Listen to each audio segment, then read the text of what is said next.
प्रभु से हम हमें प्रार्थना भी नहीं करनी पड़ी, क्योंकि हमारा पीछे के जन्म से चलता रहा है।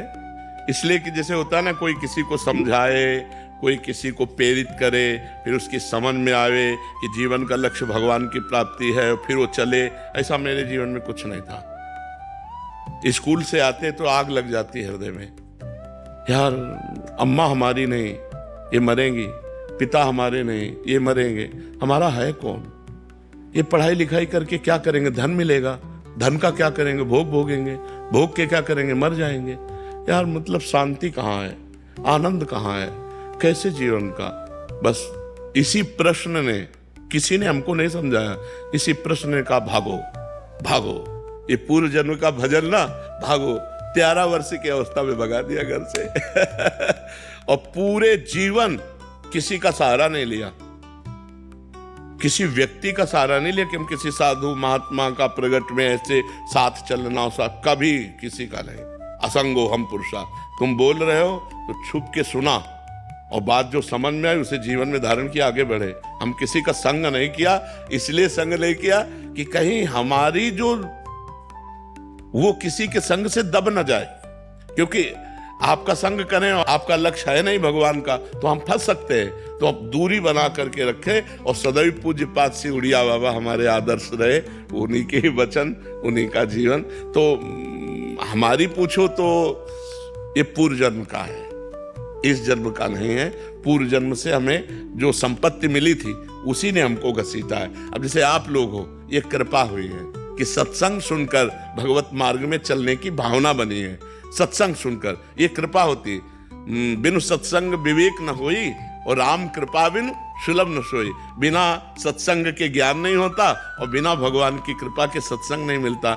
लेकिन पूर्व जन्म का जो जैसे ध्रुव जी थे, बाल्यावस्था में 5 वर्ष में निकल पड़े घर से और 6 महीने में भगवत साक्षात्कार कर लिया। ये मथुरा में आके मधुपुरी में 6 तो क्या ध्रुव जी को 6 महीने में भगवान मिल गए? नहीं, पूर्व जन्म में भारी तपस्या की, 6 महीने रह गए थे पूर्णता में, तो 6 महीने में पूर्णता में हो गया।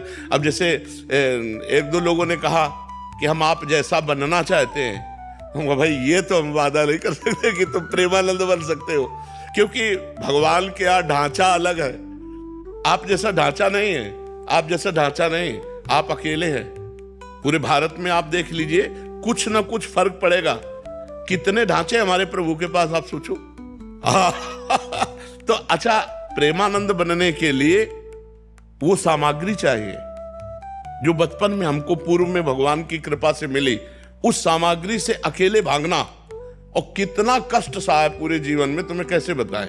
जैसे कोई चल रहा हो, मेहनत कर रहा हो, तो कोई स्याबास बोल दे तो अच्छा लगता है ना, और उसे गाली दे करके उसको निराश कर दे तो प्रायः निराशा ही मिली है। तब वो अंदर से, हाँ, तब वो पुष्टता आई एकमात्र भगवान का आश्रय लेकर।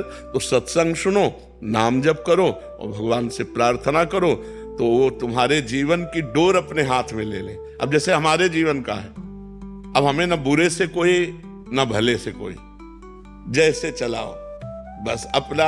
ऐसे हो गया कि जैसे ड्राइवर बैठा है और वो कहाँ ले जाएगा, कैसे ले जाएगा, तो बिल्कुल अपने चुपचाप बैठे। क्या बुलवा रहे हैं वो सुन रहा हूं, क्या करवा रहे हैं वो देख रहा हूं, कहाँ ले जा रहे हैं, क्या क्या हो रहा है, ये उनका खेल। ये भागवती ज्ञान है। ये मतलब पढ़ा लिखा ज्ञान नहीं, ये भगवान अंदर से हमारे, जैसे अर्जुन के रथ में भगवान बैठ गए, ऐसे प्रेमानंद के हृदय में भगवान बैठ गए और वो डोरी पकड़ के चला रहे हैं। अब